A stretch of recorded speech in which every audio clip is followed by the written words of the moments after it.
most importantly, find out if he had any hidden motives to want her dead. You gotta help me with the information. Well, that's kind of what we need you for too. We know you don't know her very well.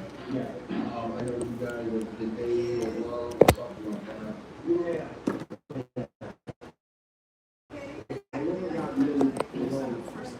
Huh? Yeah, of course. 7:45 p.m. She actually grew up for one of the stories. So 7:45 p.m. at Lucky Easter? Yes. You're after the car? Yes. There's people in the house there? So nobody else? So no, we all have the same thing. No, I think it's the people. It looks like there's a guy who offered to hit on her, talk to her. Oh, I think that's one. Terry told detectives he'd seen Norma earlier that evening at her workplace, the Lucky Rooster. It wasn't much, but it was the first solid lead detectives had about Norma's final hours. However, something about Terry's demeanor caught detectives' attention. Terry seemed strangely calm, almost detached, despite learning that Norma had just died under suspicious circumstances hours ago. This lack of emotion would soon make more sense when detectives asked Terry about Norma's will. Do you know if she had a will or life insurance policy or anything like that sort of beneficiary? I have the beneficiary on Julia's life. Okay. What is it? How much? What is it? You said something like 5% of life insurance? It's a life insurance policy. For 5 months? Yes. This question wasn't asked at random. Detectives had already zeroed in on a critical piece of information Terry wasn't aware of.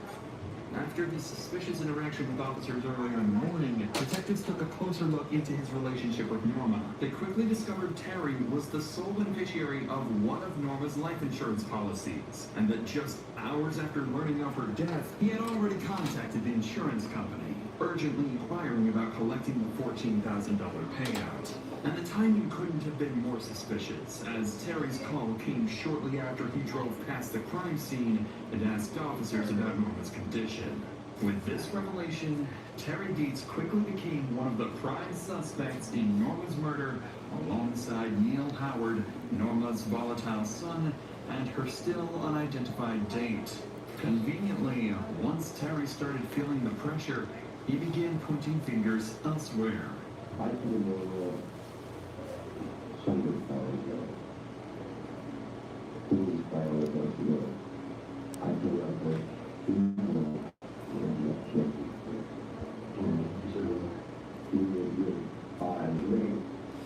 I saw him get irate. This was several months ago. That woman was because she was doing money to get paid. She said that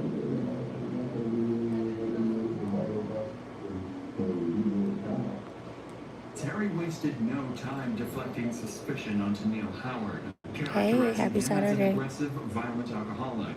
Detectives saw through Terry's tactic right away, but this next statement would actually force detectives to reconsider Neil as a serious threat. You think there was something that you should talk to?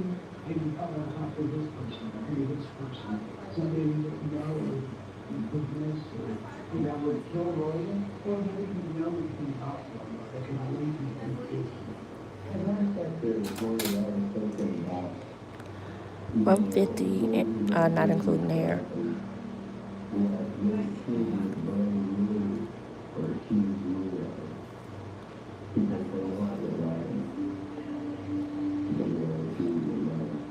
Hey.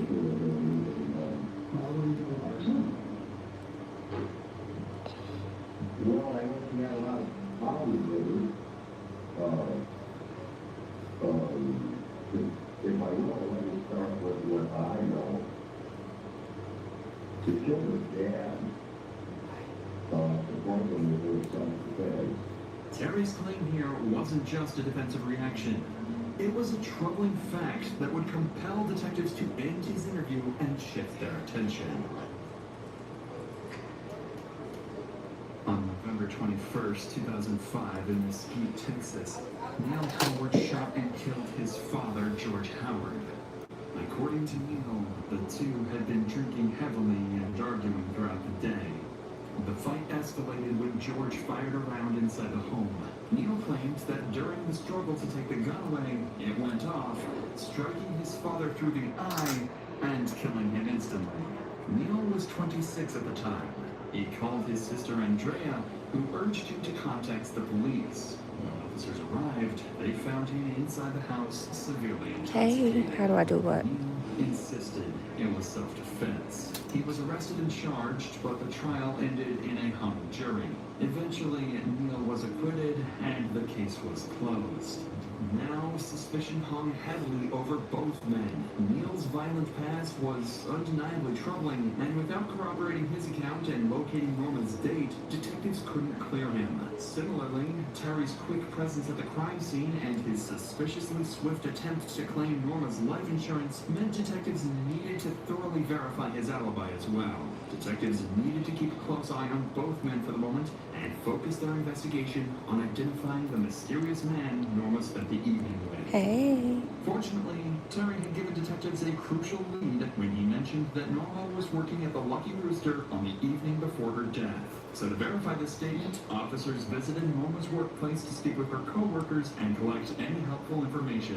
When officers arrived at the Lucky Rooster, they discovered something crucial: surveillance cameras that had captured footage from that very night. What detectives saw on those recordings would open an entirely new set of questions. On the evening of September 12, 2023, surveillance footage captured Norma Carricker leaving the Lucky Rooster with an unidentified man. This footage marks the beginning of Norma's last known Thank you so movements. much. Approximately 30 minutes later, Norma and the same man were captured by cameras arriving at the Timeout Bar and Grill. Footage showed them Hey. spending roughly an hour inside, talking, drinking, and appearing comfortable in each other's company before leaving together. It was the last time Norma was seen alive. With a bungee cord used to strangle Norma, detectives quickly concluded this murder was personal, possibly a crime of anger or jealousy. They speculated that this mysterious date could have turned violent for some reason, strangling Norma and fleeing before police arrived. The absence of forced entry further supported Neil's story. Detectives now urged Thank you. Neil's sober recollection to identify and locate Norma's date. After several hours in custody, Neil Howard was finally sober enough Thank to you, speak with guys. detectives. They needed his recollection to gain some clarity. Without it, they had no way to identify Norma's date or determine Neil's own fate in the investigation.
Right from the start, detectives noticed Neil's story wasn't adding up. On the 911 call, Neil implied he had already found his Hey, mother thank you for unresponsive, watching. but Don't forget now, to in the subscribe interview room, he and like the insisted he didn't enter video. her room until officers arrived.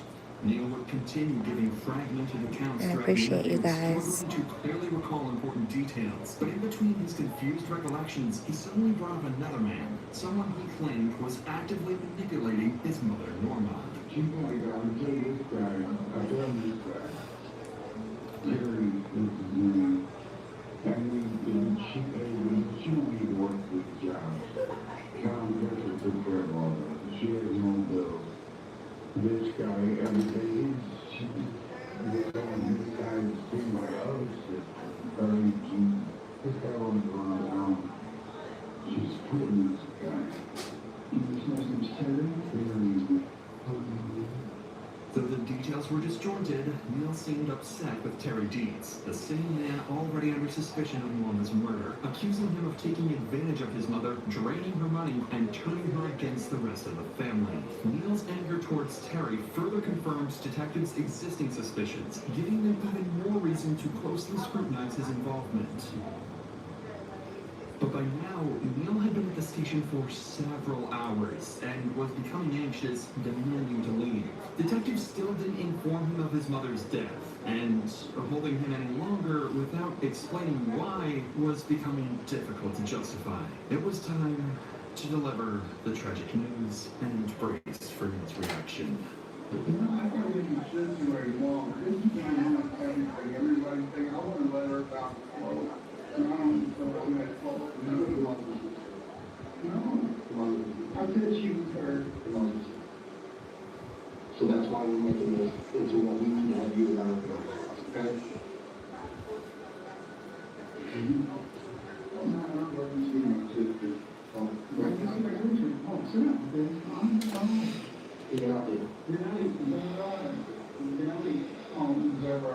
Your mother's deceased. You know, you're going to actually know that saw her last week. I didn't see her last night. You did too? I've seen her last night. The last one over, so you were older than you had talked. You know, that's person they talk, right? I didn't see her last night. So they want me to go in there. Absolutely know that. And then you spoke with her either. I knew it. You spoke with her either. How am I supposed to run and talk to her? After learning of his mother's death, Neil grew increasingly agitated throughout the remainder of the interview, eventually requesting a lawyer and forcing detectives to end their questioning. With Neil shutting down the interview and refusing to cooperate further, detectives had no choice but to find another way to identify Norma's mysterious date. Hoping for a breakthrough, Thank you. investigators sent officers to search for additional surveillance footage from locations Norma and her date passed by that night, and they quickly hit the jackpot. One security camera clearly captured the vehicle Norma's date was driving. By running the license plate, detectives identified him as James Carter. Detectives urgently needed to speak with James, the only other known person at Norma's house that night besides Neil. When they first approached him, he was uncooperative and outright denied seeing Norma. It wasn't until officers obtained a warrant for his cell phone data that he and his lawyer agreed to speak, on the condition that James received immunity and would not be subpoenaed for the trial. Once immunity was secured, he cooperated, provided a DNA sample, and shared his account of the evening. James explained that he met Norma on the dating site Plenty of Fish and arranged to meet at her workplace before heading to the bar for a few drinks. After leaving the bar, Norma invited him back to her house and spent an intimate hour together at Norma's. However, James insisted Norma was alive and unharmed when he left around 11 p.m. Cell phone data corroborated his story, placing him back in St. Louis, where he lived, well before the estimated time of Norma's death. With James Carter officially cleared, the investigation was narrowed to two suspects, Neil Howard and Terry Dietz. Both men had means and opportunity. Both shared complicated, deeply rooted relationships with Norma. But without any physical evidence, detectives couldn't solve this with timelines alone. They needed a clearer understanding of Norma's personal life to pinpoint which of the two suspects was more capable of killing her. To do this, investigators brought Norma's daughters in, Andrea and Jenny, as well as his girlfriend Dawn, hoping their insights would single out the likely killer. However, these interviews would instead reveal a hidden detail from Norma's personal life, one that would turn the very people brought in to help into potential suspects themselves.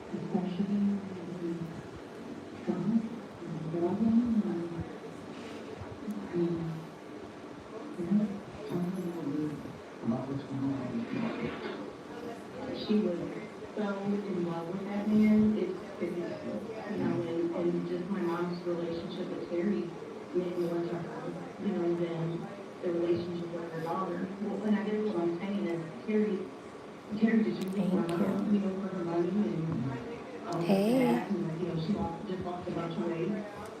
That being said, she would look for love on like these dating sites. And so when we were living with her, she would, I don't come here, you know, she was talking to multiple different, you know, even friends for one time, I'm like, you're going to end up dead. Like, you don't even know who you're talking to. I mean, I've been over there several times since then, and this is what I can tell you. My mom and Neil are both alcoholics. My mom doesn't handle her very well. She becomes very belligerent. And every time she's been belligerent with Neil, he always tucks his head and goes downstairs. I know my brother better than anybody in this world. Like, I am my brother's keeper for real. And he will hate him. He will have hurt her. He will have. And then he will. Andrea and Jenny's interviews further confirmed that Norma's relationship with Terry and Neil was strained, troubled, and complicated. And Andrea's subtle mention that she'd been through this before reinforced the detective's concerns about the family's violent past. However, when Neil's girlfriend Dawn entered the interview room, Thank she you would for the reveal gift, something friend. detectives never saw coming. A financial motive powerful enough to make everyone close to Norma a potential suspect.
According to Dawn, Norma was due to receive a multi-million-dollar payout from the estate of her late husband, Charles Carricker, a former mayor of Troy, Illinois, and a longtime local businessman. This revelation changed everything. Suddenly, anyone close to Norma who knew anything about the money had a potential motive. Neil Howard, her financially dependent son struggling with alcoholism. Terry Dietz, her ex-boyfriend known for financial manipulation. And even her daughters, Andrea and Jenny, who stood to inherit a life-changing sum. With the suspect pool rapidly expanding, detectives began preparing to closely examine everyone who might benefit from Norma's death. But before they get to that, they caught a lucky break. Neil Howard suddenly requested to speak to detectives without a lawyer. He was quickly brought back for a second interview, where he would finally provide detectives with some clarity, or so they hoped. My mom, she didn't know one job. She worked a great job. She was still Them fingers been moving, huh? Hey, guys. Thank you.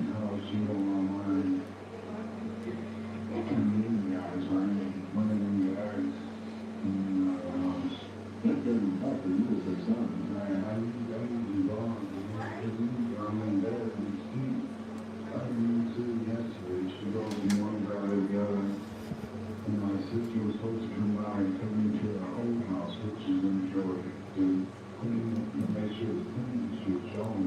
My sister didn't turn up, like, after him, my mom upstairs comes in, changing the shit, changing the sleep, and gone. She didn't know, called me, like, she was in another job, she asked me which one is going to be. She called me later than usual. She called me, almost from 9:30, like, quarter after 9, and she says, "You got one of me?" And she said, "I got that thinking, what's that mean? I didn't even know this. I walked there, and you're not there, but I said, so what, I gotta hurry up?" She said, "Take over." Just with a comb. You just use a rat tail comb and take it down as normal.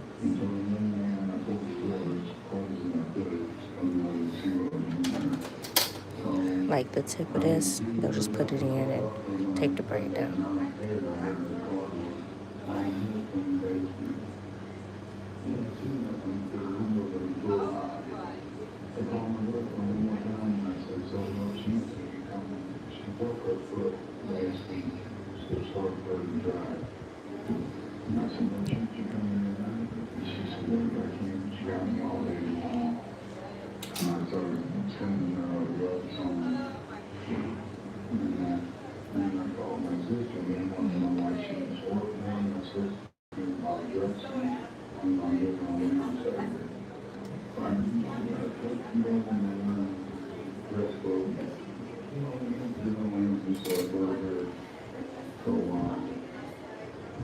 According to Neil, at around 10:30 p.m., he heard the sliding door slam shut, indicating Norma's date had left. While this matched James Carter's statement, it didn't explain why Neil waited almost 3 hours before calling 911, claiming he found his mother unresponsive immediately after someone had just left the house. Those missing hours were critical to solving Norma's murder, and the detective was about to put Neil's timeline under intense scrutiny to extract any major inconsistencies in his alibi.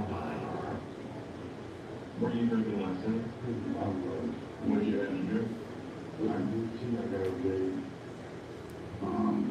big jug. It was probably sitting up there by my phone. I think that on that jug 2 days. So I'm going to go back to it. I'm going to understand a little bit more. Oh, welcome. Why this particular night did you decide to go check? If that's a normal, I didn't decide in that door. So you can hear the sliding back door, both the country thing. So I can hear the talking with the dog.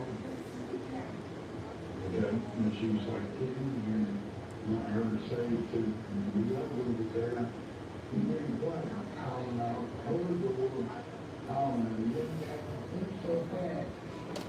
So when you cracked the door to let the dog out of your mom's bed, could you see her mom? I thought she was sleeping. So then why didn't you call the police?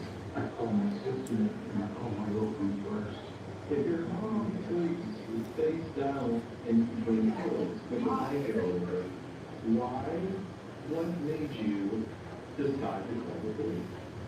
If that's a normal, was crying at the door. This was the first major inconsistency in Neil's story. He was now admitting he'd entered his mother's bedroom and seen her covered with a blanket, completely contradicting his earlier claim that he didn't go in until instructed by officers. But rather than immediately calling him out on the lie, the detective decided to take a more subtle approach, carefully empathizing with him and probing the complicated dynamics between Neil and his mother. The goal was simple: to encourage Neil to reveal why he hadn't been fully truthful about that night. You know, it's hard, and to me, I guess where I struggle, and I feel bad for you. Hello, thank you. Got done with shit in hand, because before that, we went through showing guys with health issues, and then you have to live in the basement, all the sewage. Yeah, and then on top of that, you're expected to be quiet. Every time your mom brings up a new man home, you have to sit there and listen to her. And I tell you right now, I would be upset. You know, that's my sister. You know, they're telling my mom is dangerous. You're something? No, when we got it, yeah, but you know what, man? Sleeping in the basement, putting on your clothes, and by the way, listening to your mom and that random guy Neil's acknowledgement of the tension between him and his mother was exactly what the detective wanted. A grown man, financially dependent, stuck at home while his mother dated other men. Neil openly acknowledged this uncomfortable dynamic, yet remained emotionally detached, showing none of the rage previously seen during his arrest. As the interview progressed, Neil's responses began to slip, revealing more contradictions and doubts about his story. But one specific detail stood out to detectives. Neil never once asked how his mother died. Most people facing such news would desperately seek answers. Neil's lack of curiosity felt suspiciously intentional, as if he already knew. With this, detectives wrapped up Neil's final interview with uncertainties still surrounding his alibi, and shifted their focus back to Terry Dietz, their other primary suspect. After thoroughly examining phone records, DNA evidence, and multiple witness statements, detectives confirmed Terry was at home nursing a minor injury the entire night, never leaving his property after 9 p.m. Physical evidence from the crime scene further cleared Terry. Additionally, investigators carefully examined the possibility of Norma's daughters, Andrea and Jenny, having a financial motive due to their substantial inheritance. However, their phone records Patience and is a alibis virtue. during critical time frame were verified, and detectives It comes found along no with this additional evidence gift. suggesting their involvement in their mother's death. So, with Terry cleared and Norma's daughters ruled out, detectives were left with just one suspect, Neil Howard. By now, it was clear Neil wasn't going to confess, but detectives were confident that the contradictions, inconsistencies, and his behavior following Norma's death provided enough proof to secure a conviction. Ultimately, investigators felt certain Neil Howard was responsible for his mother's murder, and they formally charged him. At the trial, prosecutors argued that sometime between 10:30 p.m. and 1:30 a.m., Neil, heavily intoxicated and increasingly volatile, entered Norma's bedroom. An argument may have broken out, or perhaps the tension had been simmering all day. At some point, Neil strangled Norma with a bungee cord, then covered her up with a blanket. Instead of immediately calling for help, Neil repeatedly tried contacting his sister Andrea, just as he'd done years earlier after killing his father. Phone records revealed that Neil started calling Andrea at 12:49 a.m., making 7 attempts to reach her.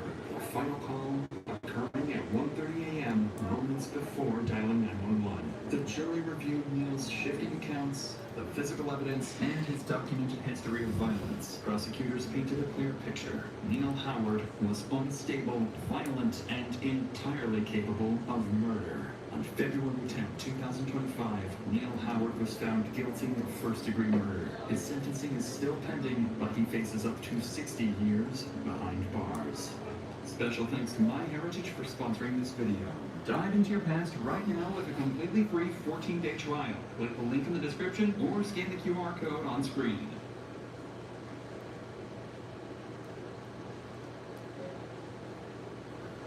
You get some inheritance this afternoon? That's why a little bit. We're gonna bury all our bills off that we need to pay off. And then take a lot of this. Less than 24 hours from this footage, Ina Beakanoyer's husband, Steve Riley, was life-flighted to the hospital due to a sudden sickness that immobilized his body. Within an hour of being at the hospital, he would pass away. I thought everybody knew. What the cop doesn't realize at this time is that Ina is a very good actor, and she knows far more about Steve's sickness than she leads on. You see, Steve was less than an hour away from cashing in a $37 million inheritance payment when he became fatally ill. And as the multi-week investigation would progress, detectives would quickly discover that Steve's death was due to poisoning. Someone had killed him, and everyone close to Steve all had dire needs to claim his newfound fortune by any means necessary. It was like 20-something million. Best thing you can do is get on the plane and don't look back.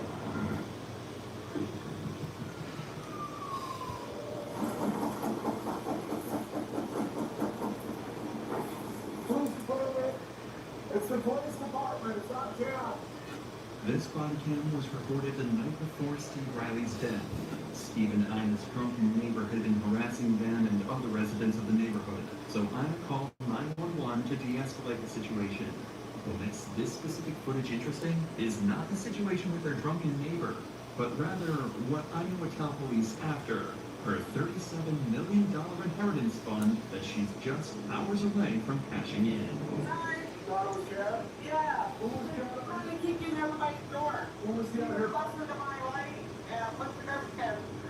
Who was the fight with? My fiance. Went for a walk. Pulled down. Who's your fiance? Steve Riley. Steve Riley? Okay. What's your name?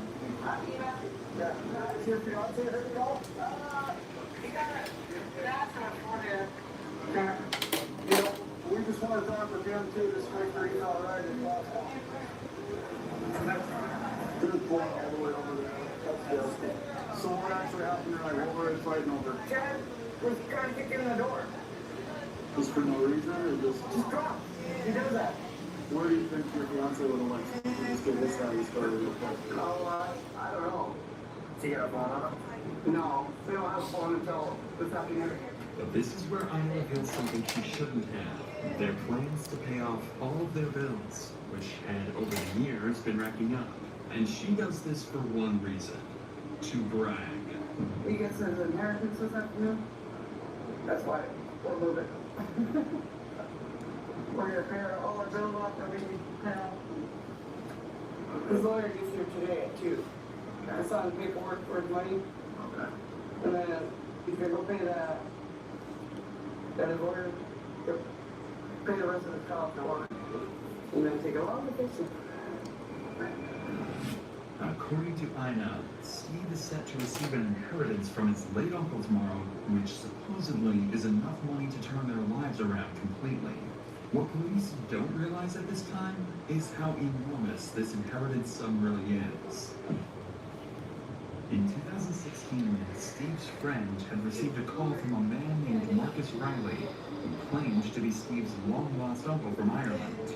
He explained that he finally wanted to get in touch with his nephew, Steve. After connecting with each other, Steve had learned he was in line to receive an inheritance upon his uncle's passing, which was a sum of over $17 million at the time. This was enough to permanently fix the financial struggles he and Ina had been dealing with. A couple of years later, 4 months prior to the footage you just watched, Steve would learn of his uncle's passing from a British lawyer who had contacted him.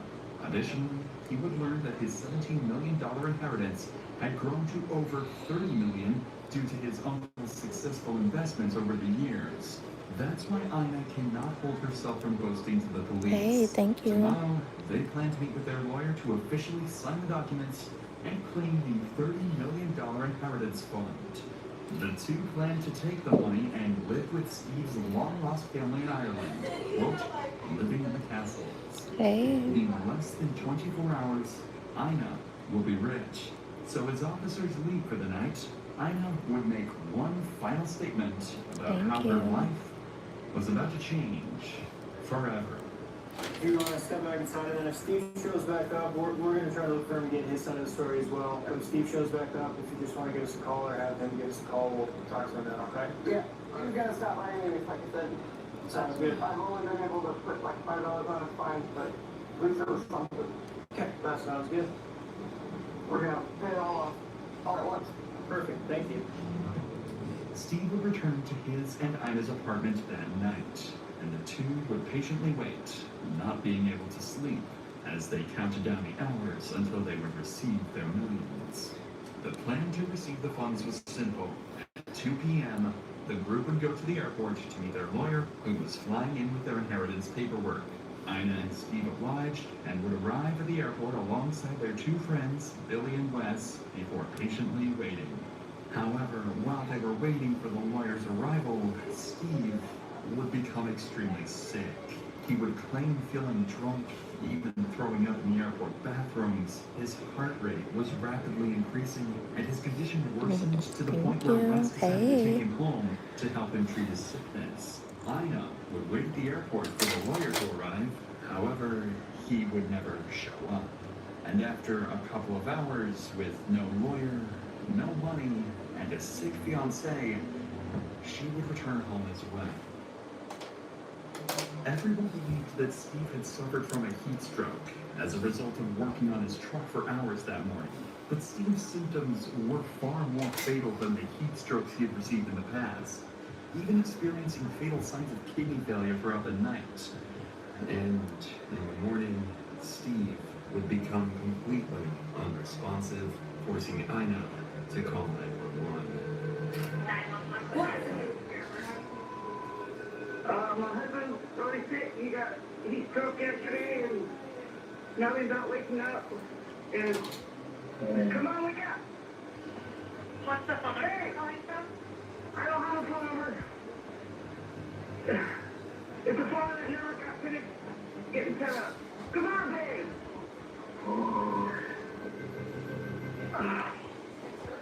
I'm trying everything. Ice, water. Okay, buddy. Thank you. Yeah. Hey, welcome He's in. snoring. He won't talk to me anymore. He won't look at me. He won't open his eyes. Okay, I've got him. Help on the way. Just keep an eye on his breathing. If anything changes with his breathing, tell me. Yes, of course, friend. It is Burmese curly crochet. It is 18 inches. It's Officer Sullivan, line up, PD. You can get it from YG Wigs.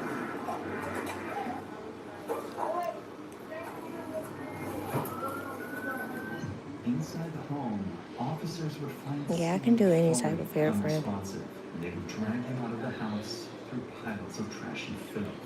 Quickly, he was rushed to the nearest hospital, but with his conditions so poor, he would be flown into the St. Alexis Hospital to undergo more professional treatment. But before we get to that, I want to help you protect yourself and your family from something that can ruin your life: identity theft. Aura, the sponsor of today's video, helps protect you and your loved ones against exactly that. Have you ever Googled yourself, a family member, or a loved one? If so, you've probably been shocked by how much information is out there. This is not even mentioning what companies, data brokers, and scammers might know about you. In 2024, during the National Public Data Breach, a friend of mine's name and social security number got leaked, which could have allowed malicious people to open credit cards and take out loans in his name. Luckily, he caught it in time and could take precautions. But over 2.9 billion records were stolen in that data breach, and many of those people involved don't even realize their information is out there. Aura will help you take those precautions today by removing your personal information from data brokers and people search sites that can sell your info to identity thieves, You're scammers, welcome. and Hey. much more. I'm not leaving myself and my family vulnerable to data breaches and brokers, and if you don't want to either, you can go to www.aura.com/DrInsanity to try 2 weeks for free. Enough time for Aura to find out if any of your personal data is exposed. After Steve was flown to the hospital, Ina would explain to the officers that Steve had gotten a heat stroke, which caused his illness. The officers had no reason not to believe her story, so they would comfort her throughout the day as Steve was being treated. Unfortunately, Steve would never again regain consciousness.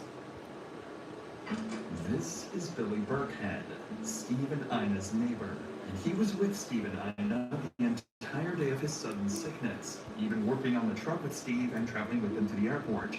Billy simply refused to believe that Steve's death was caused by heat stroke, especially since Steve seemed perfectly fine all day until they reached the airport. Instead, Billy suspected something far more sinister and wanted to share his theory with the detectives.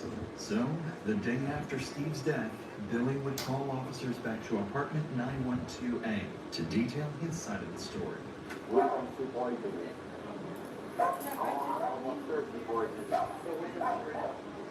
Like if there's nothing else. You don't want to take off jail and down. Thank you. Hey from Russia.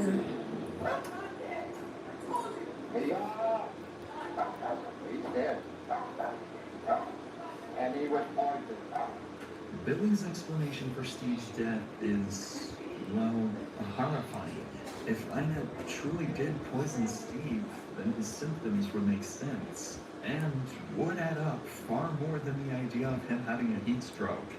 However, why would Ina want to poison her husband if they were about to live such a good life? Well, Billy seems to have the exact answer to that question.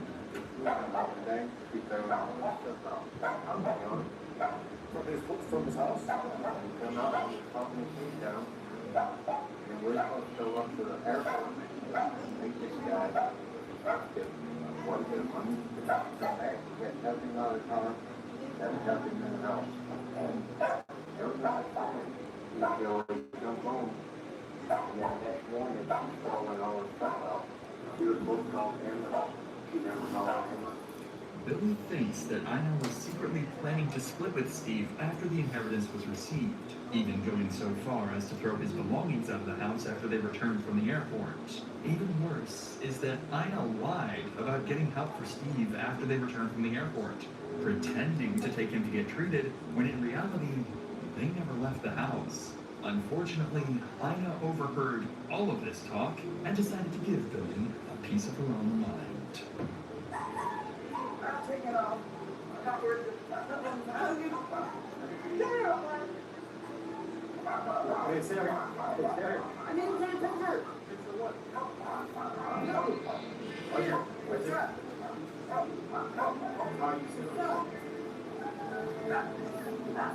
Steve collapsed yesterday. Into the hospital. The toilet. How'd you find that out? Doctor told me. I'm just telling you something.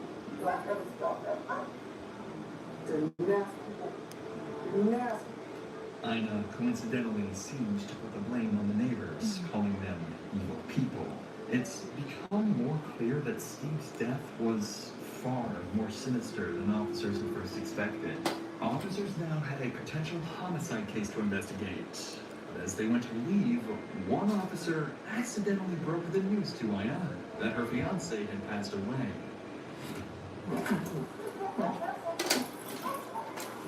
I thought everybody knew.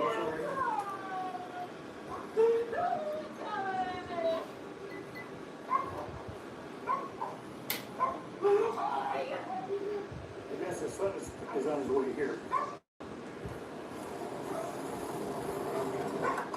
Okay. Apparently his son is on the way here. So.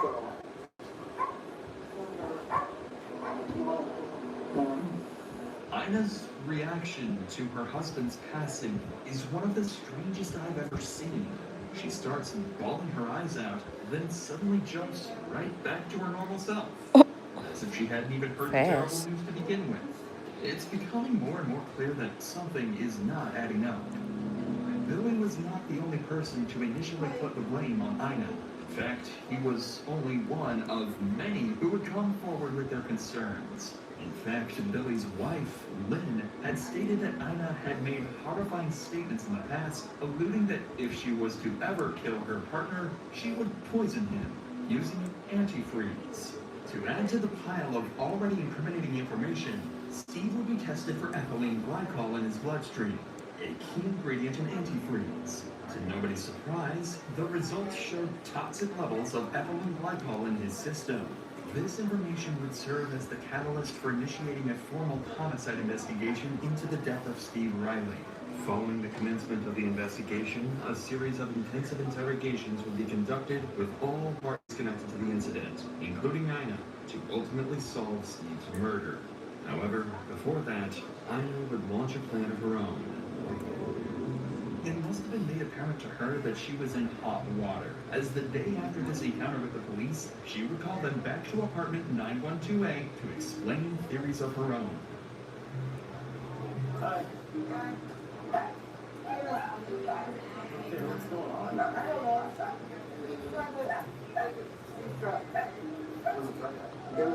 Hey. No. This is property that Stephen Wiley, after the Americans come here. I think he left me to his son, but I had to Google where to go to get him the Americans switched over to people who left here. Today he was with me, his lawyer, meeting. I Yeah, he was poisoned. Somebody with apples. Alright. And I don't know how they hold the guy in London with the Americans. He said, be here in town. You know, so it's good. Yeah. I'll figure out why. Ina seems to conspire to the idea that Steve may have drank the antifreeze himself, or that someone may have poisoned him. However, despite all the suspicion being thrown her way, she can only stay on track for minutes before going back on tangents about her inheritance fund. It was clear at this point that somebody had poisoned Steve. The idea of this being self-inflicted was unlikely, as Steve had a life-changing amount of money waiting for him, and would have had to drink the antifreeze just hours before going to claim the cash. Clearly, Ina can be made out as the lead suspect due to the amount of fingers being pointed her way. But the other potential suspects should not be ruled out either. With this in mind, officers would bring their first suspect in for questioning, Rebecca. Rebecca was another neighbor of Ina and Steve's, who was very involved with the entire case so far, pitching her opinion to police whenever she could.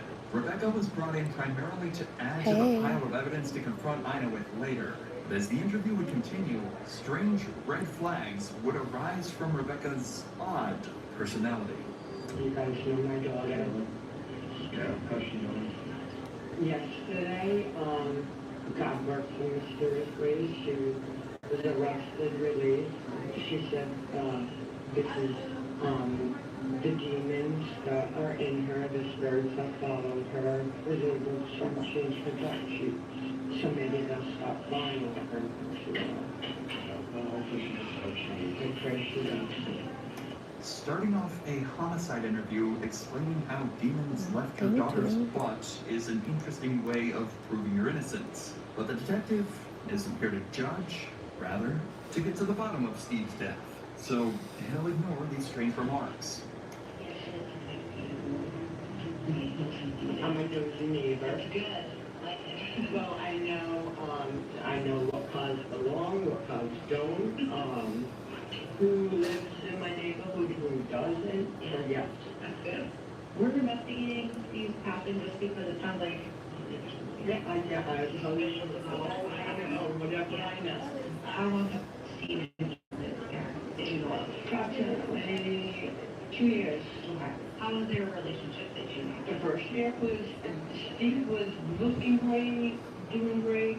The past year, I don't know if she suffers from mental illness at times, but her mental state went downhill the past year. When you lose weight, when you're not acting right, shady stuff going on, you're not working, yes, he was, and it got worse the last couple of months. It seems as though Steve's life wasn't as straightforward as initially thought, having drug issues, weight loss, and possibly depression. Whether or not Ina was a large contributor to these deteriorating issues is something they will soon learn, as this interview would become a pivotal piece of evidence, laying the groundwork to dismantle her defense entirely during the interrogation. And it got worse the last couple of months. Likely that be right. Yes. What do you think she would be? Yeah. Okay.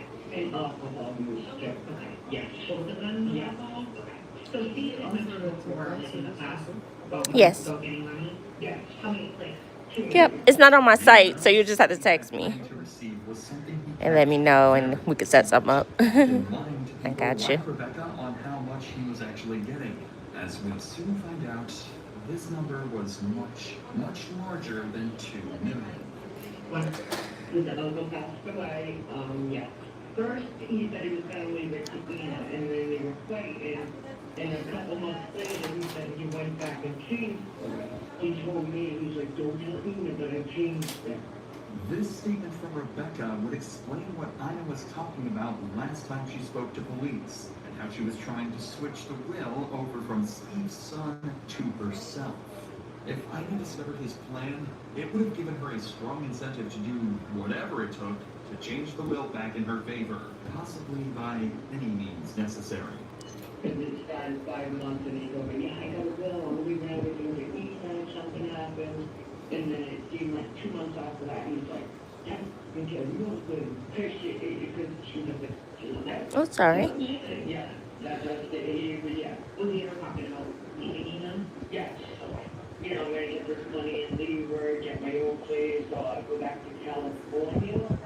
I met her son. Oh, and her son? I'm sorry, his son. He's son. Well, he moved in. He came up to my apartment. But as he's leaving, she came up and knocked on my door. Yeah, he came in. I think she was nervous that it was like she was dead. He was up there. And then she's like, I just want to let me know I found the will keeper.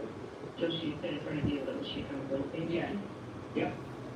Ina clearly had become obsessed with the idea that she was about to live the life of her dreams with Steve's inheritance. But after rumors of Steve leaving her, it seems Ina became terrified that she might not receive the funds and would be stuck with her depressive living conditions.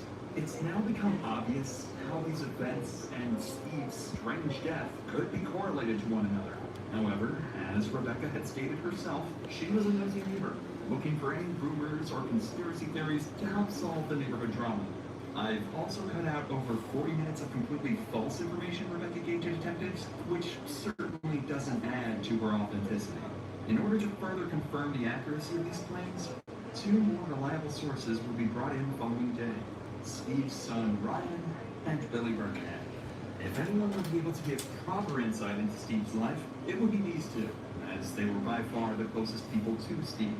We're assigned the case of your dad's passing. Julie was only with Kim and maybe had a relationship with your dad at some point. Did you ever see them? Yeah. He was talking about how he was getting to work some money. And I just wanted to leave her because she didn't really have a job and was like, well, she not have to work. Did she ever talk about leaving him? All the time. Every day. She talked about boys and she and me because we're always together, and she didn't like that. And I don't know how much it was supposed to be this way up there in the money. It was like 20-something million. Best thing you can do is get on the plane and don't look back. Yeah. So that's the best thing you can do. Almost every piece of information the detectives received leads straight to Ina as the killer. It also makes sense why Ina hated Billy and Steve's son so much, as they knew far more information than she would have liked about the inheritance and her schemes to obtain it. These interviews wouldn't last long, as detectives got all the information they needed from the 2 and could directly confront Ina with it. But before leaving, they would break disturbing news to Ryan, which would make this case even more of a terrible tragedy. I'm in Phoenix, Arizona.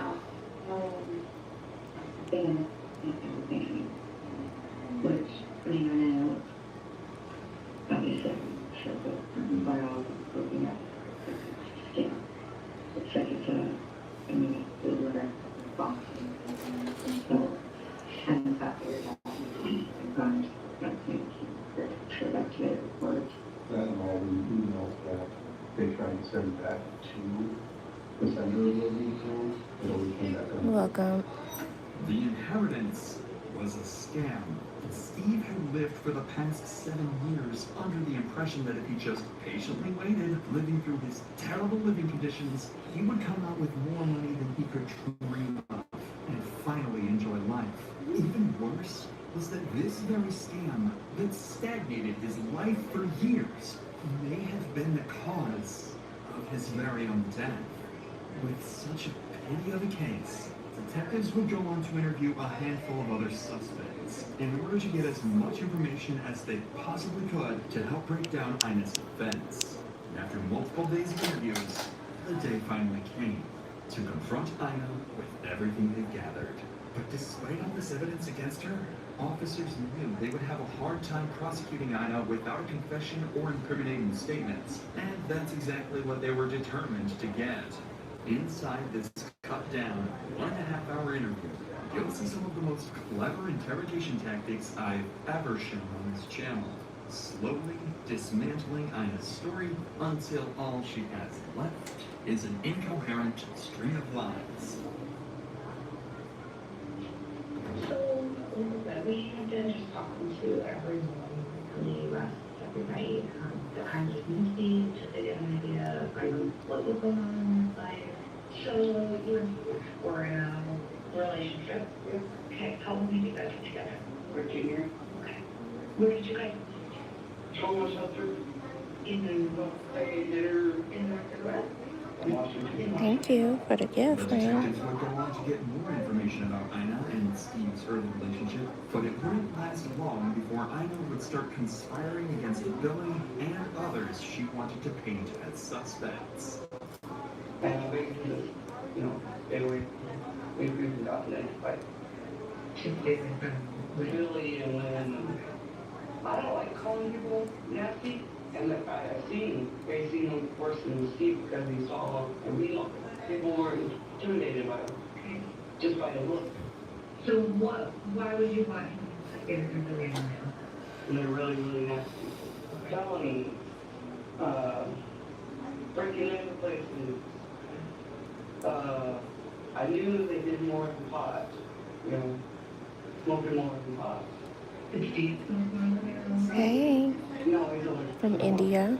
And hey, not for the longest time. Was he using Hindi? No.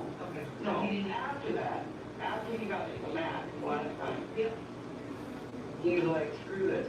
I'm gonna do what I want and what I want. Okay.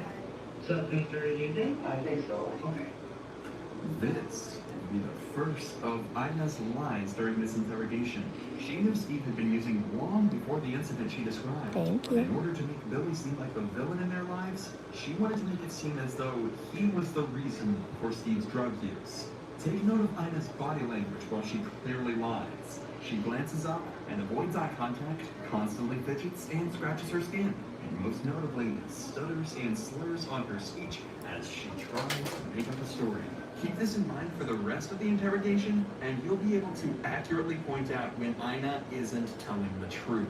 But now, the police would ask her perhaps the most intriguing question. What exactly did she plan to do with the inheritance money? So now, when did he find out about this inheritance? I want to say 3 months ago, 4 months ago. So what is the inheritance? I know that shows that first day Lieutenant Dick and Nicky, and you showed us kind of that letter that was on Steve's phone.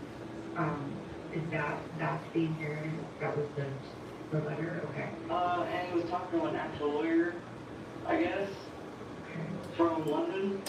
So the lawyer reached out to him? I guess. I don't even know how he found out about it. It just appeared. And he was reading that the money was cursed or whatever. Every single person that went for the round of money over there, even this 21-year-old, had passed away. Clearly, Ina is running out of resources to take suspicion off herself, and the detectives won't take long before making her abundantly aware of how horrible of a liar she is. But for now, they'd like to get some more information on this inheritance, and if Ina would admit to trying to claim it all for herself. It ended up, it was supposed to be 17 million, 17 million 500,000. So that with all the property sold off, it ended up being 37 million. So there was cash on the properties for sale. Yeah. So I gave all that information. It's supposed to be coming from, who's the family member? Marcus something Riley? Was that a brother or uncle? That was an uncle. Did he live in Ireland? Okay. And how did they get is it starting to be like a lawyer starting to give him like a time that he's coming to Ina? Yeah. That's pretty much when he kept saying, I'm going to show up at this time. And Steve was right down there, and he wasn't there. And then you get the email afterwards that he was going to come until later and then later. The detectives would spend the next 25 minutes trying to understand Ina's timeline for the day they planned to receive the inheritance. Whenever she gave a time for when the group went to the airport, but rather Wes had gone instead to represent Steve. This was confusing, but Ina's reason as to why Steve couldn't make it to the airport would make just as little sense. He was drinking beer all day, working in the garage. He was spray painting his truck, with the doors and the windows closed. He barely drinking any water. So he consumed almost a case of beer and... Oh, he drank more than that. Pay attention to Ina here. She's carefully crafting a story to deflect suspicion, but the detectives came prepared. I've seen cases of it on that day. Yeah, it was a case of beer. From probably 6 or 7 in the morning until 2 in the afternoon, so 5, 6 hours. Does that sound right? Probably. Did you drink anything else? It's black water and it's tea. I mean, tea could be baked like tea. Steve had no traces of alcohol in his system the day of his death, proven by a blood test and toxicology. So detectives know, clearly, Ina is lying through her teeth. So I just have a lot of concerns here, okay, and I'm just going to be honest with you. You told the paramedics when they were there that morning or afternoon that he had been drinking till 5 in the morning, that he'd been consuming alcohol. That's on body cam. Okay, you said he was drinking all day the day before, and then he drank his last drink at 5 a.m. Okay, and now you're telling me that's not what you say on the video. Okay? I want to see this video, okay? Well, I don't have to show you the body cam. I'm just telling you that that's what's on there. There's reports that Wes came to the house that morning, and you said Steve was at the walking clinic. He wasn't at the walking clinic. Steve didn't want to see Wes anymore. Okay, but Steve was at the walking clinic. He was at the hospital. He wasn't at the hospital. He just left with the ambulance when Wes showed up there. That's not what's been reported to. This was there prior to. I want to lawyer. Okay, that's fine. Realizing she's running out of options to defend herself, and with the detectives closing in, Ina resorts to something surprisingly clever as a last-ditch effort, asking for a lawyer. Am I being arrested? Nope, you're not being arrested. We're just talking. So, but if you want a lawyer, we can stop talking right now. That's fine. But I'm telling you, God honest truth. I don't know what happened. I wasn't there. I wish I was there. I wish I was with him every second day. I wish I watched every single spot on earth. His goddamn mom. What? Okay. Right. Are so unbelievable.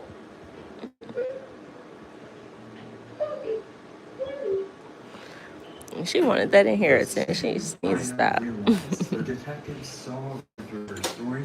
She folded under the pressure and insisted on a lawyer. Ina finally realized her game was over. Following this interrogation, Ina would roam free while detectives scrambled for concrete evidence that she had poisoned Steve. Ina would continue fighting for her innocence, making more deranged theories, such as Steve drinking the antifreeze out of shame that the lawyer was a fraud, or that she had too been poisoned just months prior. Unfortunately for her, police managed to file a search warrant on apartment 912A, finding multiple alarming items. It depends, An old 3 Windex to bottle 5 without a cap, hours. containing a bright green liquid suspected to be antifreeze, as well as a Coors Light bottle containing antifreeze, found in the garage Steve had been working in that morning. This exact Coors Light bottle was what Ina used to poison Steve with. Antifreeze contains ethylene glycol, an ingredient that makes the liquid taste sweet. By mixing this with tea, Steve was fully unable to tell this fatal substance apart from his typical morning tea. Additionally, by hiding the liquids in the dark Coors Light bottle, Steve was unable to see the bright green color of this drink. With all of this newfound, completely incriminating evidence, as well as the numerous lies and false claims Ina had told law enforcement, she would finally be arrested on October 30th, 2024. Who's that? I don't know. Please lock up the house. Yeah, we'll lock up the house. I'll give you the key, but We'll lock your house up there. what do you need? So right back.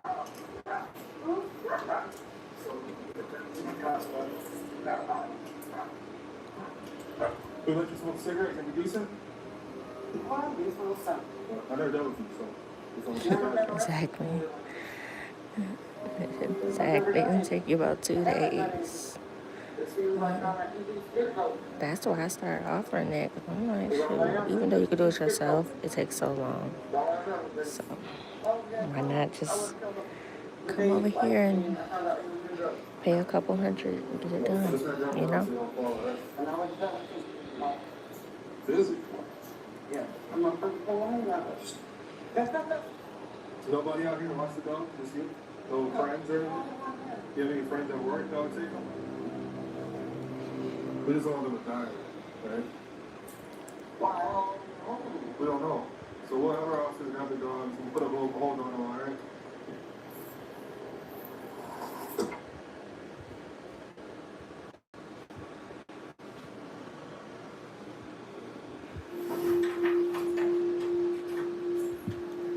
Ivan, step out here.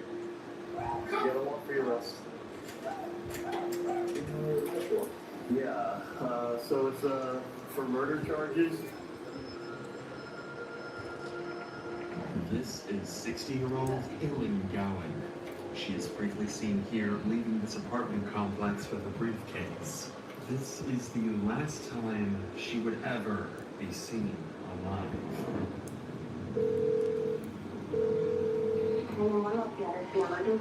So we're driving down the road to go shooting, and there is a dead body on the side of the road.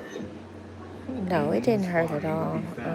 They used numbing cream. Last time she was seen on CCTV. And I thought it would take a minute because it's in red, but prior to her murder. it actually wasn't bad. And I've had it now for 5 years, and it hasn't faded at all. So, love it, love it. He never broke up. She moved in with a guy, and they tried to mess with him. And all I know is his first name Sam. This is he told her that he was. So you tell me the house behind him is gonna run the street. His grandfather in the car, and he called us saying that he's possibly going to try to crash the car.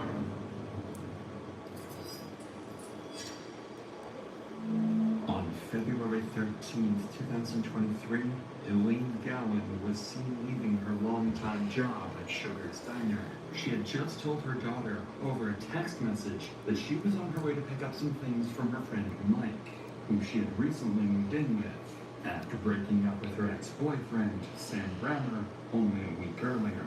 Strangely, she would specify that her co-worker at Sugar's Diner. But you never know. I see a lot of dark people with red tattoos. Still works. At her workplace, no co-worker would show up. Instead, strangely, her ex-boyfriend Sam would be the one to $150 pick her and up. takes about Hours 4 would to go 5 by. hours. Aileen would never show back up to It could be Sugar. 3 The owner if of your the hair is restaurant, short. Megan, would begin worrying as to where Aileen could have gone and started frantically sending her messages asking for her Okay. whereabouts. But oddly, she would receive a single message back saying, "Leave me alone, I'm done." This was very strange coming from Aileen, as she almost never texted, usually resorting to phone calls, and was often extremely responsible. Thank you. Something strange was going on. The day would go by, and Aileen would never be seen.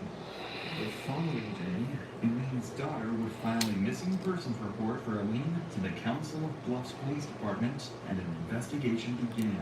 Make sure y'all drink y'all some water. It's gonna be 100 degrees in Phoenix this week. Document where Aileen went the day of her disappearance. But this would be quite the lengthy process. So without anything to go by, police would start asking her family and friends. Apparently, after leaving her ex-boyfriend, Sam Brammer, a week earlier, she had stayed with her new friend, Mike Brockman, a man her family claimed had likely assaulted her the night before she disappeared. This shined a suspicious light on both of the men she was involved with, so police would bring in both Sam and Mike for interrogation and see if they could find any leads. Mike was afraid of the Leans, who met her at Sugar's and became very close over time. It was still unclear to officers what happened to Aline.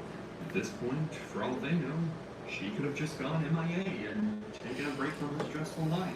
However, if anyone would have the clues as to where she went, it would be Mike.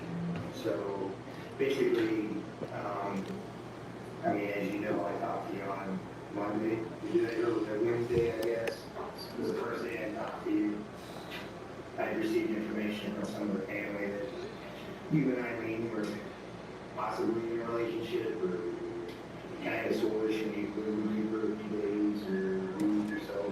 But if you could just kind of go before Monday, just kind of tell us, and you guys know each other and how she ended up out. I do provide the hair for the stylists if they want me to, but they still have to pay for it, so it's up to them. Oh, Ohio, I bet the weather is everywhere.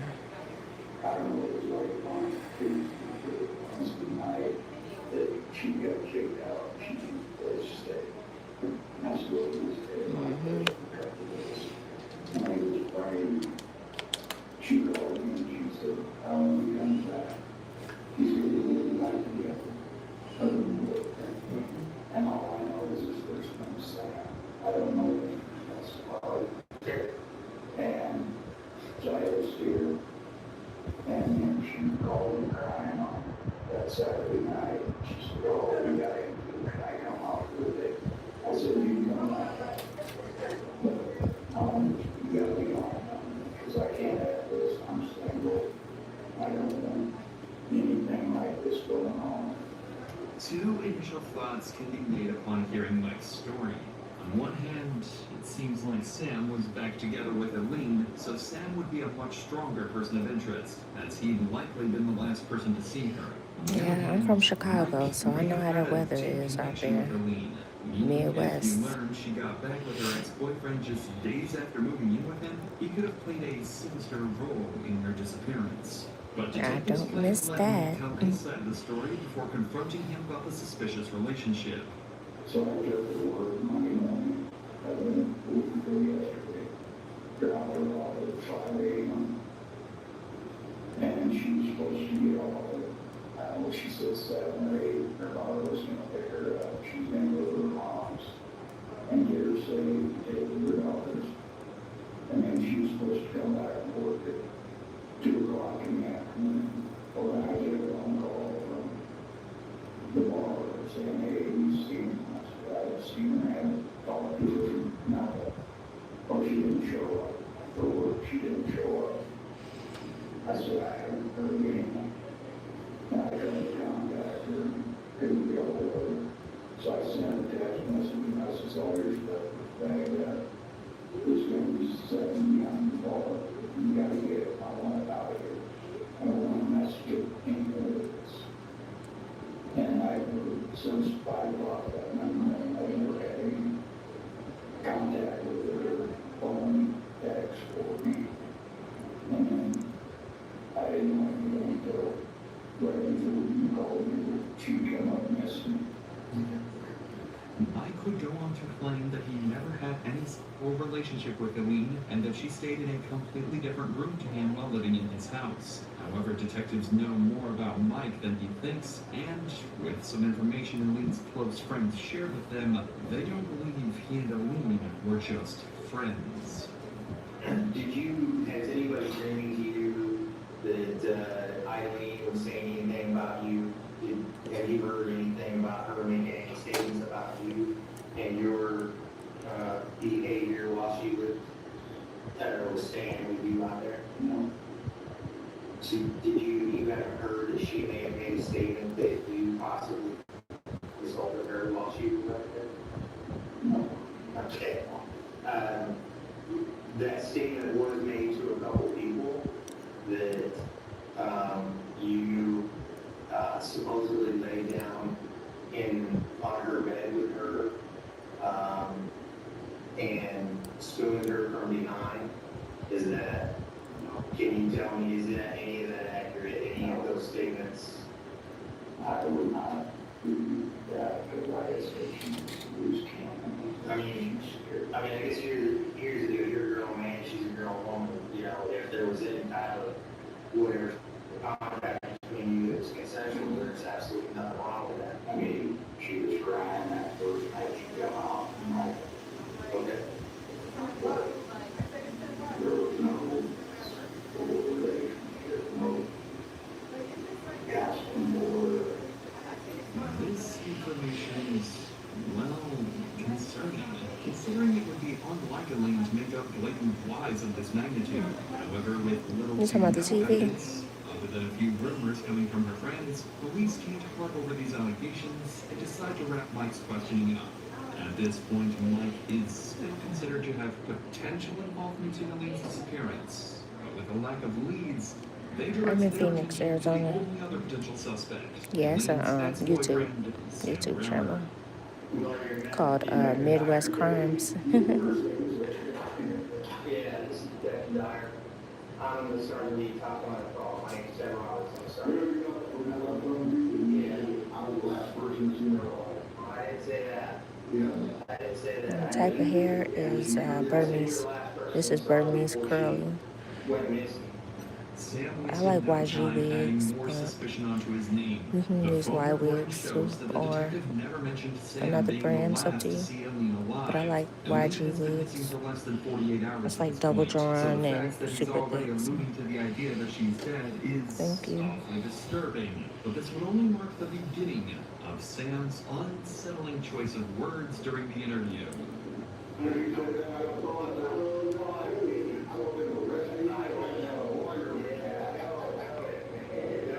Yeah, I think we misheard me here. I got to record an audio back and listen to it, but yeah, I'm pretty sure that's not what I said. But, basically, we got a crazy deal here where, Eileen is evidently, for her family and everything else, she's never done this kind of thing before. She's never just, took off and gone. They all know She comes to me. She moved in 4 or 5 times.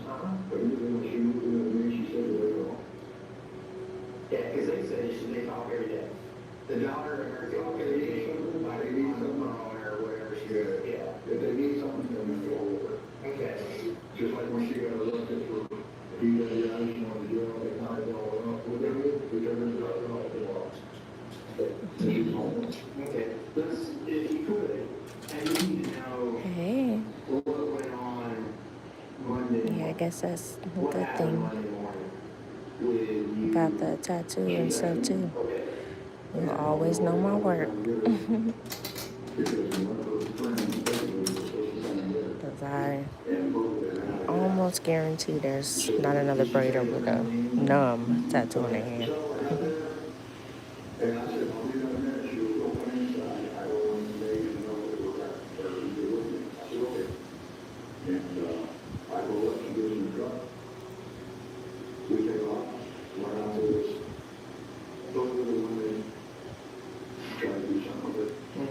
And got her off there. Got her left. And then when she went over that is when she going, I think she was in my house now, and she came in my apartment building, and she had a key to get in. But I think she was not on my window. I didn't know if I didn't care. I just wanted to. It's called All Day Locks. She texted me, don't know if I could talk again. I'll show it to you in a second. Because this guy, no, it's true. When the night, Thank the you. night before my day, and I'll sure not, she just I saying take that. pride in it. You need to take her back on. I am stewarding God's This gift to statement me adds more weight to Eileen's allegations towards Mike. If by Mike doing the did do best these I things to can Eileen, then every moving time out I and do staying it. with Sam would be Amen. completely logical. On top of his statement, what Sam is about to reveal to detectives will make the allegations much harder to dismiss and place all the suspicion back on Mike. She said, "Please don't give me at home. Me last night, Sam, I love you, I'll put it in, give you a chance." And she said, "Hang out with it, and this was it."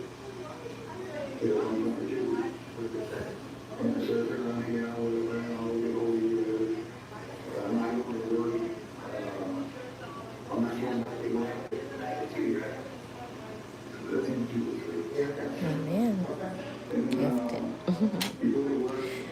Here's that gel, All Day Locks braid gel. I've been using it for 10 years. I'm very consistent on products. I don't fool around. If the product stays consistent, then that's what I use. You won't hardly ever see me switch up or see me using something new. So it's really hard when it comes to like these affiliates and all of that because they want you to try their products.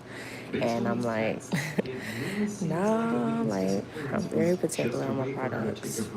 I trust, the brands that work for me. So I won't just use anything or refer just anything to you guys. Sam's story seems solid so far, but there's one tiny detail that just doesn't quite add up. And this detective has just picked up on it. You say you dropped her off in front of Mike's house, Yeah. and you watched her walk into the. All she did, she got out and she wanted to go to the truck, she wanted to go to the truck, I wouldn't turn on there, so. Okay, so you didn't see her get into the house, anything like that. So if she had walked away from there, I mean, that's a lot of ways away from your apartment complex. I wonder how she would have got to you. Sam claims the day of Eileen's disappearance, he drove her from her workplace at Sugar's Diner. So the funny thing about your gift is that no matter how you try to get away from it and not do it, it'll always follow you. So that's how you know and find out what your true gift is. It will find you. And you'll call it a full circle moment and all of that, but it's truly just your gift will never leave you. For assuming Sam's earlier word choice was suspicious. After nearly 48 hours of compiling the surveillance footage from around the town, officers managed to put together a complete timeline of Sam and Eileen's car ride. At 8:30 a.m. on February 13th, Eileen would patiently Very wait welcome. for Sugars for Sam to pick her up. Eileen needed a ride to go and purchase a new apartment since Mike had kicked her out. She would tell her boss and daughter that a friend was picking her up because she didn't want anyone to know her and Sam were back together. Eileen and Sam would first drive to her mother's apartment, Dudley Courts. No, I don't recommend that the natural hair is a certain length to try this style. I tried it on myself first, which was back in November, and my hair is very short. And the cool thing about it is like when their hair is really short, the style is really quick. So longer the hair, the longer it takes with this style. So that's the only difference. So. From 9:45 to 10:30 a.m., Sam's car can be seen driving all across So like they say, if you got a teaspoon of hair, come through. However, he never drove Eileen to Mike's house like he had claimed. In fact, Sam's car can be seen driving in the opposite direction to Mike's house the entire morning. This is concerning, but it would only get worse. Amen, amen. For the next 2 hours, Sam's truck goes off the grid. It's completely unknown where he went, and no CCTV cameras had managed to capture his location. Luckily, at 1 p.m., his truck would appear back on the same streets he circled on for hours that morning, and eventually, he would make his way back to his own home at the Cottonwood apartment complex. But things were different in all the recordings past 1 p.m. That's what I have too, girl. Teaspoon. I'm in Phoenix, Arizona. Why would he feel the need to lie about where he dropped Eileen off? This footage means Phoenix, Arizona. AZ. Might have some strong dirt to their name. Sam's clear lies convince officers to bring him back to the station the very next day. This time to confront him on his false alibis. Unbeknownst to detectives, this very interview would spark a months-long game of cat and mouse involving a high-speed pursuit, unsettling clues, and a chilling discovery. Nice, I love it. I've done it 2 times on myself so far. The first time I had it in 2 months, and then right now I have some in as well. And I think it's been a few weeks, but it looks so good. Like I love No more jumping between different platforms or losing track of the orders. style. ShipStation's features guarantee you will always find the best prices across all major carriers. The And you can intuitive try dashboard puts everything at your fingertips. different More hair management and see what you and efficient. like. Businesses save up to 88% off of UPS, DHL You can Express, add and more hair USPS rates. anytime, make it Best part is fuller if you ShipStation want. automates It's up to you. everything. Shipping labels, tracking updates, carrier selection, and it integrates seamlessly with all your existing Got this platforms. stuck. No matter how big your business grows, ShipStation grows with you. Call the chaos See, of this order what happens fulfillment with the sometimes, shipping y'all. software that delivers. Switch to ShipStation today. Go to ShipStation.com and use code INSANITY to sign up for your free trial. That's ShipStation.com. Even the Code experienced INSANITY. With gets that caught said, up let's get back to sometimes. Sam Grammer, Don't who had worry, just been don't brought back to the panic. interrogation room to Just fix explain it. the inconsistencies in his alibi. The other day when we were in here, you told me that you got a phone call from her and you went to pick her up or whatever. So if you could do me a favor and just kind of go through that. That's fine. Everything is not for everybody, friend. So if you can just kind of go through that timeline as So, far as, I'm not sure what the time. Okay. But anyway, she kept me that morning. And I made thank sure you. that I called her. And she wanted to know why we come to get her. Because some girl was supposed to pick her up. And she ran out of gas. So I ran to the truck. And she got in the truck. I went and she went talking to me about I'm getting in the apartment. Because she didn't want to say my father, and I did. She didn't think it was, so she got kicked out. So, but she didn't want to go home right away. So, me and her was going right down my way, and then she wants to stop at her mom's house. That's how we went. Yeah. Well, this is all human, so, and it's your natural hair, so you won't have any synthetic hair on your scalp. So this may be a good choice for your scalp paralysis or psoriasis. Whichever one.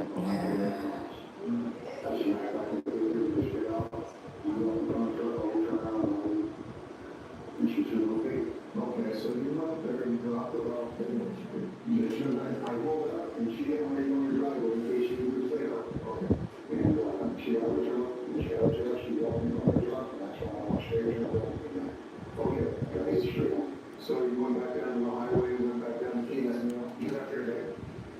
You left her there? Yeah, or are you? No, she got the truck, she didn't want to leave her hand. She was saying you said she went in, grabbed clothes, came back out to your truck, and you guys left. No. That was at our mom's house. Clearly, Sam is lying about where he was the day of O'Neill's disappearance. The detectives know it, and it seems like Sam is starting to realize he won't be able to keep up his fake story for much longer. Even after being told by cameras showed him nowhere near Mike's house the entire day, Sam insists on his story that he did in fact drop Eileen off at Mike's house. With this, the detectives would take a brief break from the room to watch the footage over again, just to triple check that Sam is 100% lying. And to nobody's surprise, YG footage wigs. showed Sam on the opposite side of town during the time he claims to have been at Mike's. So when the detectives returned to the interview room, they'll use this information to try to Miracle Knots is the name of this style.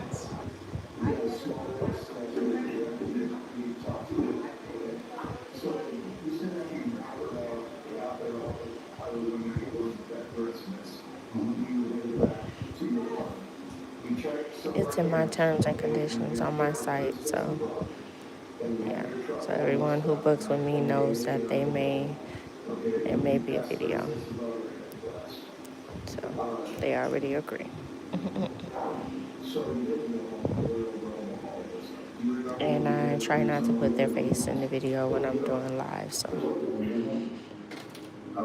that's why I record the way I record. You typically only see my hands. You're not gonna see their face like that. Unless they want to. And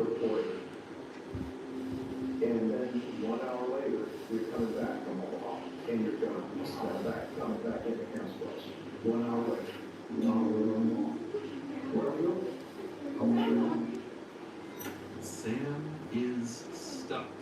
this point. No matter what information detectives reveal, he will not admit to anything. At this point in the interview, all Sam has left is to simply reject everything the detectives tell him. They know Sam isn't telling the truth, but why he's not telling the truth is what remains to be seen. However, with Sam seemingly uncooperative, all detectives can do is end the interview and let Sam back onto the streets. Until more concrete evidence can prove he had more to do with Aline's disappearance than he claims. But, fortunately, letting Sam back onto the streets would lead them to the exact evidence that they were looking for. While law enforcement was working away at this case, another investigative group would be working in the dark. Aline's family. Everyone held hope that Aline was still alive. Thank you. With time passing, her family was demanding answers. Sam and Aline had a long history of arguments, physical assault, Yeah, and I stand much up. more that the family was. I stand up for all my services. I feel like I move faster when I'm on my feet, so I stand up all day. For themselves, Elaine's son, Jack, would show up to Sam's door that same night. Clock He would it. pound on the door, and upon opening, Jack would ask the simple question, "What the hell did you do to my mom?" In Jack's words, Sam stared at him as if he had seen a ghost and then shut the door in his face. Sam panicked. Whatever he did to Aline, people were starting to catch on.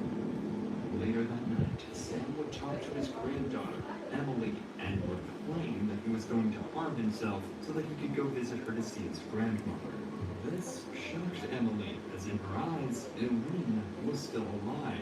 Quickly, she would call 911 to report everything Sam had just told her. And shortly thereafter, police would locate a drunken Sam at his local bar. Hi, sir, how are you?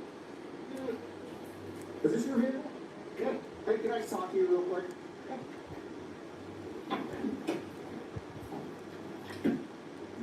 You have any weapons or anything on here? Hey, we were calling to check your welfare. Okay, I think you talked to your granddaughter earlier, and she was concerned about you, some of the statements that we made to her. I'm here for you, man. Tell me what's going on. Why are you feeling the way you're feeling? My girlfriend, it was like a week ago, Hey. me and her broke up. She moved in with a guy. And apparently he told me What's his name? only thing I know, he goes by Mike. Me and her broke up. She didn't have a place to go. She moved in with him. She told me Friday he tried to mess with her. So I called my son and see if he could move back in because he kicked us out. So I called my son and see if he could move back in with her. And then I went to his house, got her stuff, took her to my son. And then the next morning we went to work and she went right back to him. So I don't know. So what comments did you make to your granddaughter that would be concerning this evening? I just told her I was going to have a couple drinks. Thank you so much. Okay, did you mention something about seeing grandma tonight? Did you mention something about seeing grandma tonight? No. I would like for you to talk to somebody tonight. I would like for you to talk to a medical professional. Okay, I don't want to have to drag you up to the hospital, but I most certainly will. I think based off of what the granddaughter has told us tonight, I kind of will. What's she call you? Oh shit. Yeah, so She was crying. Oh really? You been very emotional. we're best friends. No, they're not hard to remove. All you do is use the end of the comb and you can pull the knot out. It's just a very small knot at the bottom. Pull that out and then just take the braid down as normal. But I offer a takedown service too for my clients. So Based off of what you told us and what's going on in your life right now, you need to talk to somebody. I don't think that you was you here with me yesterday? to do our Whoop, job. whoop. Thank you for coming back. Based off of what's going on with you and your girlfriend, okay? Like, you need to talk to somebody tonight, okay? And so the best course of action is to go up to the hospital, your choice, and go talk to somebody about it tonight. Sam's mental state was clearly deteriorating. Whatever happened to Aline, regardless of his involvement, was really getting to him. Following this, Sam would be placed in a psychiatric facility for the next 2 days, where he would undergo therapy and psychiatric care. During these 2 days, detectives would aim to gather more intel on the case, this time by interviewing the family of Aline and Sam. They bring in both Justin Brammer, Sam's son, and Nicole Shipper, Aline's daughter, and both of them would reveal significant details crucial to solving the case. Detective Zach Elmer. Hey. I just want to get as much history as you can tell me you're talking about when it comes to your mom. What was their relationship like over there? Not a healthy one. Okay. What do you mean by that? He did not like her drinking. He thought he could change her from, get her to stop drinking. I told him that he can't because she won't change for her kids. She's not Thank gonna you. change for her man. Yeah, I want them to And he seemed like have to make ease, that you know, and not condition worry so about he taking their hair down and losing hair and stuff like that. But there was things on his part and her It's part not that were hard to not take down, okay. but, They had jealousy you know, you issues. get They both tired, had- He has a very short tend to temper, rush through it, you know. very short temper, and the littlest things will set him off, and it's like ridiculous. When they were good, they were good. When it's not, I was constantly in the middle of it because she's my mom and that's my boyfriend's dad. They were good when they weren't drinking, especially when she was drinking.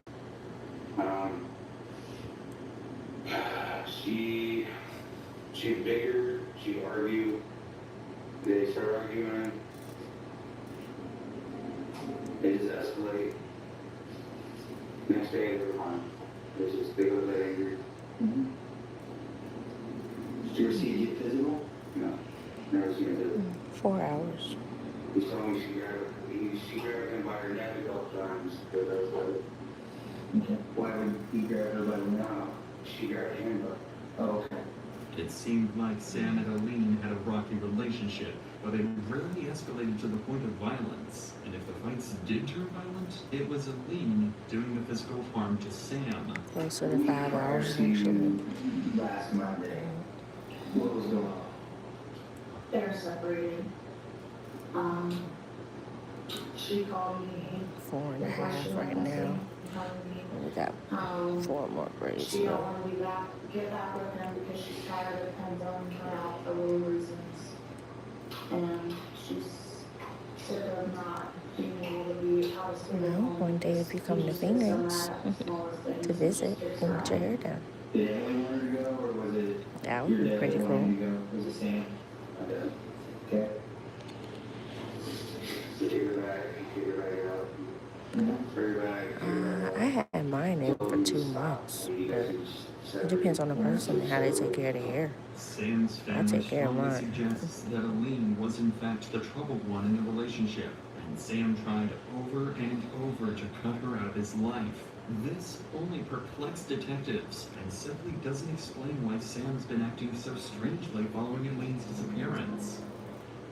2 days after these interviews, Sam would be released from the psychiatric facility. Fortunately for Sam, no new leads had come out regarding Aline's death, meaning he could finally have some peace for the first time in the last week. Or so it would seem. Because on February 21st, the same day Sam was released, he would go to Walmart to restock on alcohol. However, right as Sam was about to get in his truck and leave, an off-duty officer spotted him and decided to ask some questions related to Aline. Hesitantly, Sam asked to move his truck, and then he would talk to the officer. But the moment he got into his car, Sam would slam on the pedal, nearly hitting the officer, and floor his truck down the road, flying past pedestrians. The cop would jump in his car and begin chasing Sam, who would only pick up speed as he ramped up to over 100 miles per hour down the peaceful roads of Pittsburgh, Idaho. Burmese? Yes. You like? And this is only 3 bundles. But it's double drawn, so it's like, you know, thick. So the chief officer radioed in to call the chase off. Huh? YG. Sam had just successfully run from the police, and while he was having the time of his life, this chase You like it? obviously made things much worse for Sam. I'm sorry. Not only was he What'd you say? highly suspected of murder, but is also wanted for evading arrest and reckless Mm-hmm. driving. A couple hours after his escape, he would Yeah, simply like return no, back to his it don't look apartment like you have as any if braids. nothing Yeah, had because you see happened. how skinny my braids are, Postponed Sam's arrest. but More because of officers all the assumed he hair. was hiding in a more clever place and searched around the town Mhm. instead of checking the Yeah, Cottonwood some people Park. do. Like when I did my first ones, those were small parts, but taking it down was crazy. Yeah, and you could fit a lot of hair with bigger braids. You know what I mean? Like you don't have to do small parts. I feel like, especially if your hair is thick, then yeah, you're gonna want to do smaller parts because your braids are gonna be thicker because you got thick hair. But if you have like thin hair or like ours, then you could do medium and still fit a bunch of pieces on there to make it super full, and then you won't see the braids either. So you can go either way with it. You know what I mean? Because if your hair is not really thick and then you do small parts, your braids are going to be like so little. So little. True, but either way. Yeah, so you could go either way with it. Like I said, it's probably like a preference thing. To fully dispose of it, crushing it to pieces, and even shredding it after. To make sure this got done, Sam would meticulously watch the entire hour-long process, ensuring his car was turned to dust. It couldn't be more obvious that Sam had something to do with Eileen's disappearance. The lies to detectives, the disturbing comments to Eileen, running from the cops. Yeah, but exactly. You don't have to really do anything. Like, I love that. I maybe refresh mine once a week. I'm good. Like, and even then, I'm just spraying water, brushing it, and going. And this curl, it like hardly ever like mats up or anything. So I haven't had any issues with like it tangling or anything like that. Yeah, I think it's a great thing. And plus, when you have to deal with all the braiding hair and like breaking out from it, or pulling on your hair because it's so thick.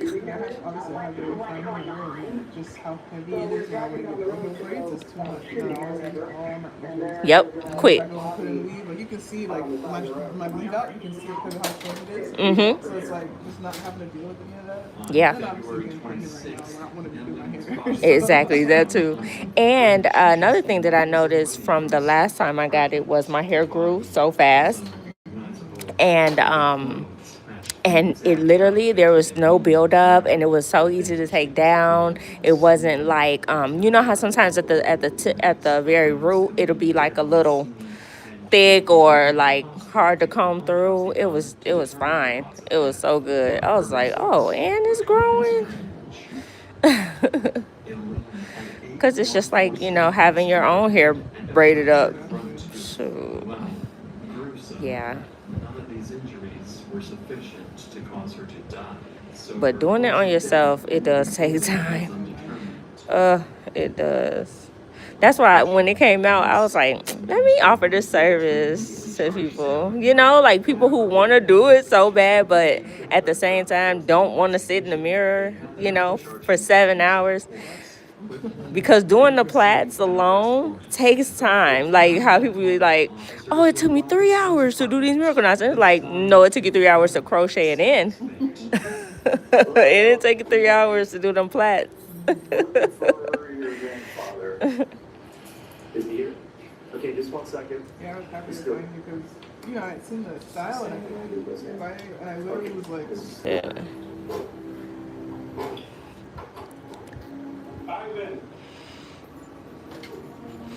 Because lately I've been getting a lot of people from TikTok because I had this Miracle Knots video that it didn't go viral. It has like 25,000 views on it. And a lot of the people were in Arizona, I guess. So I was getting a lot of people booking from that video. I probably did like 50 miracle knots at this point from December to now. Yeah, like when I look at my calendar, it's mostly miracle knots. It's so crazy. But I like doing it, so yeah. The only thing that I think I was worried about, and that's why I was asking people to take down service, is like when I was looking at like some of the issues people had, is like as they were taking it down for whatever reason, that like wire would pull up their hair and Especially if they were pulling it down instead of letting it fall out. Cause you know how we get tired, and then by the time you get to the front, you like just trying to pull the stuff out. And if you pull it down as you're taking it out, then it will create a even tighter knot. But if you just take it down normal, it'll just fall out. Yeah. I noticed that too. I saw that on like a lot of posts and stuff. That's why I was like, okay, well, let me offer a takedown service, but only to my clients. I ain't taking down nobody else's stuff. But I'll offer it to my people. My TikTok is I am Fancy Inc. Like incorporated. And my Instagram is the same thing.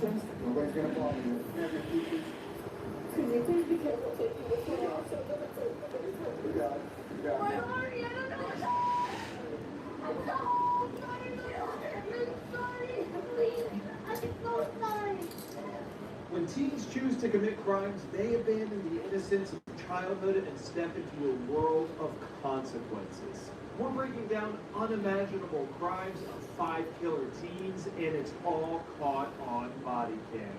Welcome to After Hours, presented by Law and Crime. I'm Sam Goldberg. We begin today's episode in Flowood, Mississippi. It's a Tuesday afternoon when a mother and daughter return home and begin to wind down after a long day. At first, it seems like any other normal day. But the teen starts acting suspicious, pacing nervously, and sneaking around. At one point, she walks down a hallway and returns seemingly with an item behind her back. We don't know what it is until... Yeah, that's a preference thing, right? Some people do, some people don't.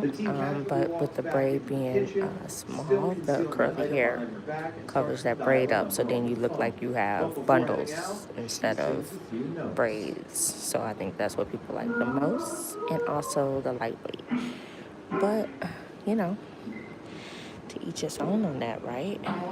That's why some people still like their regular boho. Thank you so much for the gift.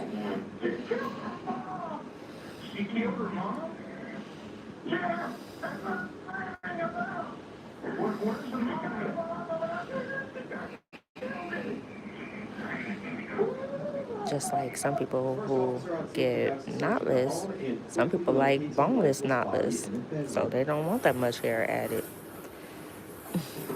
They want it to look as natural as possible, so it's just a preference thing. And some people like their knotless where they're a little thicker, so all preferences. So as long as you got a braider that can do your preference, you good.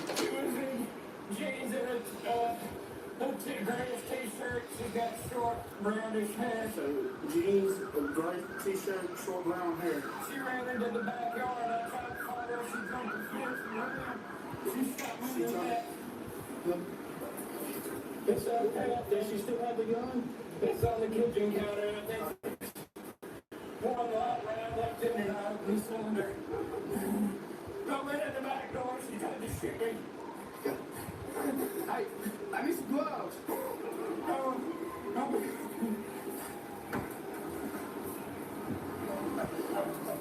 Hey, he's saying that she ran towards Magnolia Place. Are you sure? Y'all see what time it is. Last breed.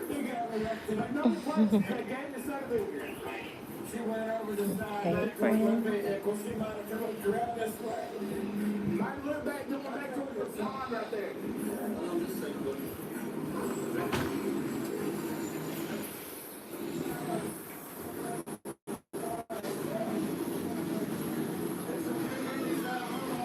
She does not have the firearm that's here at the house. Hey, he's been great.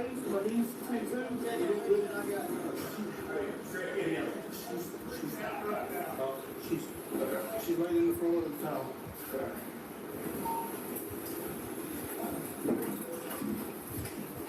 Yes, I do. That's me. She's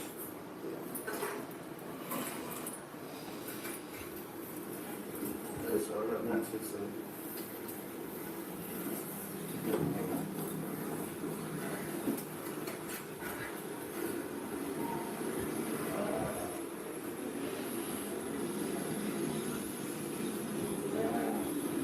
The officer goes back outside to check on the status of the man, but first... Thank you.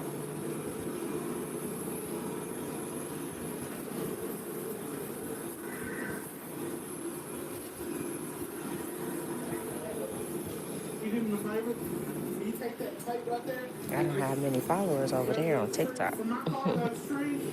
But y'all love me over here on YouTube, so I go where I'm appreciated and not tolerated. No, I'm just kidding. Further? This is 357.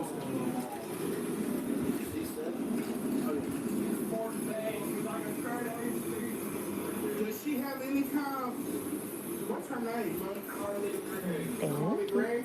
How old is she? 14. Yeah, I had to figure out a way because some people, the hair was unraveling, so I just secure all mine now. It takes a little bit longer, but it makes sure that the hair is secure. My clients don't have to worry about it. I much rather quality over quantity.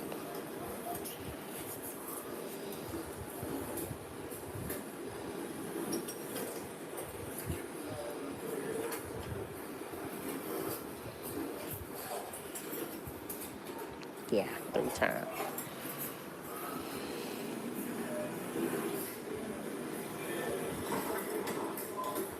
She didn't go out the back door. Is he the only one? No, we got one.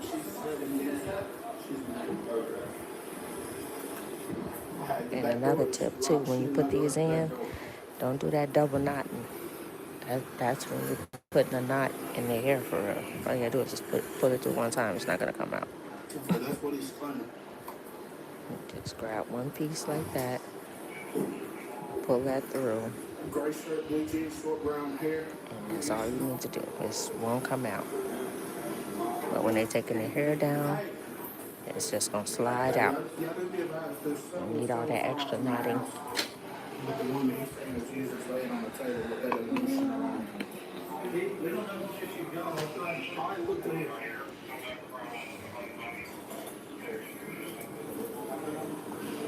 You going?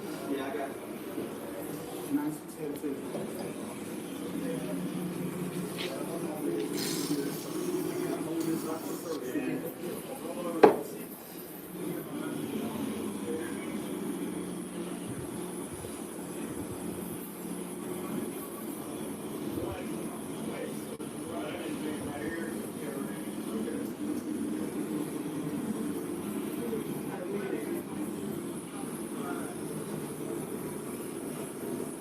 There wasn't one nail walking in whenever I was coming in.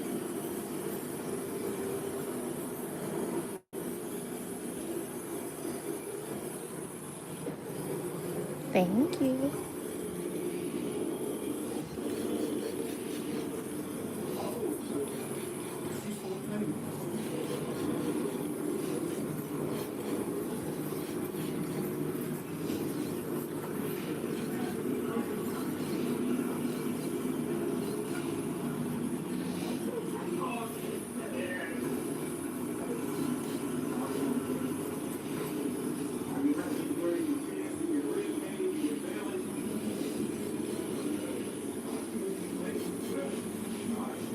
Hey, buddy, listen to me, okay?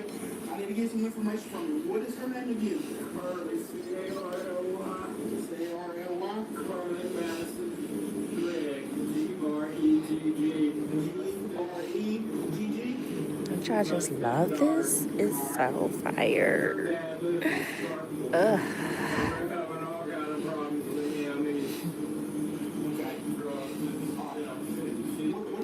so fire, guys. So, and you can reuse the hair. Hey, whoop whoop. The man identifies the shooter as his 14-year-old stepdaughter, Carly Gray.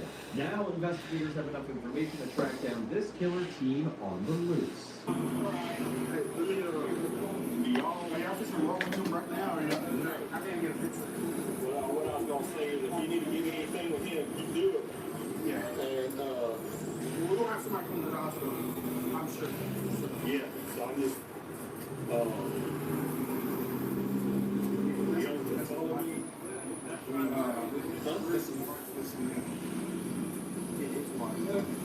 that's how we do it. That's why you can't answer it his mom. That's my wife. You can actually tell his wife. I was trying to.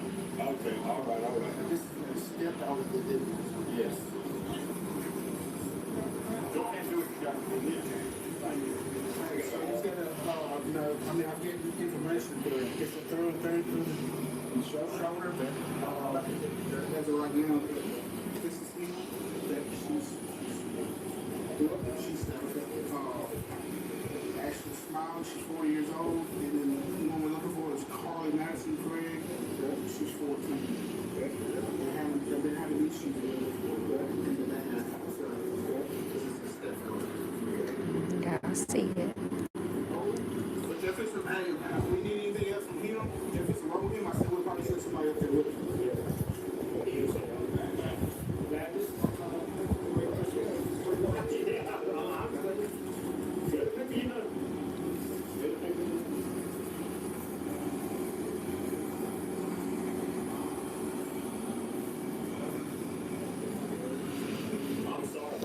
No, you find that's why I was trying to just like, Well, thank you so much, guys. I appreciate you watching. I'll be back in like an hour. I got another client, so I'm doing some more of these in about an hour or so. I'll be back. If you're available, come chill with me. All right, talk to you soon. As always, stay fancy, stay focused. Keep your eyes on God. You hear me, guys?